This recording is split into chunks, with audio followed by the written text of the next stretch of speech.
అలాగే చివరిగా 6వ పాయింట్, ఇంకొక 5,000 కోట్లు జిల్లాల్లో, మండలాల్లో, గ్రామాల్లో మరుగుదొడ్లు, డ్రైనేజీలు, పారిశుద్ధ్యం కోసం, వీటన్నింటి కోసం ఒక 5,000 కోట్లను పూర్తిగా మౌలిక సదుపాయాలు అంటే బస్టాండ్ల దగ్గర టాయిలెట్స్ కానీ, పబ్లిక్ ఏరియాల్లో ఇంకెక్కడైనా సరే టాయిలెట్స్ లాంటివి ఏర్పాటు చేయడం కానీ, ఇలాంటివన్నీ కూడా ఏర్పాటు చేయాలి.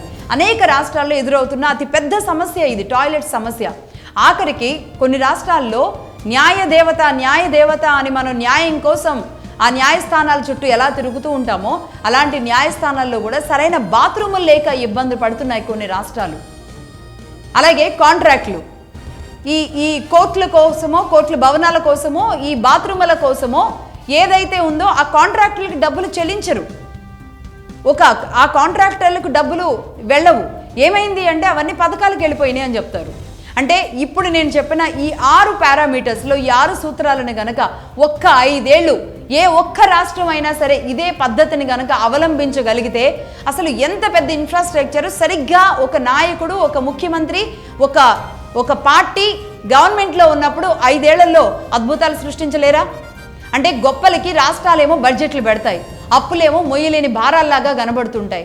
ఎందుకు అప్పులు చేస్తారో ఎవరికి తెలియదు. వీళ్ళొచ్చి వాళ్ళపైన చెప్తారు, వాళ్ళొచ్చి వీళ్ళ మీద చెప్తారు, ఒకరి మీద ఒకరు. ఈ నాయకుల పిల్లలేమో ఆక్స్ఫర్డ్లో, స్టాన్ఫోర్డ్స్లో చదవాలి. ఎలా చదవగలుగుతున్నారు వీళ్ళు? కానీ ప్రజల పిల్లలు ఇలా ఎప్పటికీ కూడా అంటే ఈ స్కూల్ ఏజ్లోనేమో స్కూల్ ఏజ్లో వచ్చే పథకాలు, కాలేజ్ ఏజ్లో అప్పుడు వచ్చే పథకాలు, ఆ తర్వాత ముక్కుతూ మూలుగుతూ ఎంత వస్తుందో అర్థం కాక అనేక రకాలుగా ఇబ్బందులు పడుతూ ఇలా అడుక్కోవాలా? ఏ తరానికి ఆ తరం అడుక్కునేలాంటి, ప్రభుత్వాల మీద డిపెండ్ అయ్యేలాంటి పరిస్థితినే ఎందుకు ప్రభుత్వాలు, రాష్ట్రాలు నిర్వహిస్తున్నాయి? ఈ పరిస్థితిలో మార్పు రావాలి నిజానికి. అంటే ఎందుకు ఇంత కఠినంగా చెప్పాల్సి వస్తుంది అంటే, ఈ ప్రభుత్వం వచ్చి ఒక మాట చెప్తుంది, వైట్ రేషన్ కార్డులు ఈసారి మేమే ఎక్కువగా ఇచ్చామంటారు, లేదంటే పెన్షన్లు మేమే ఎక్కువ మందికి ఇచ్చామంటారు. అంటే ఏంటి?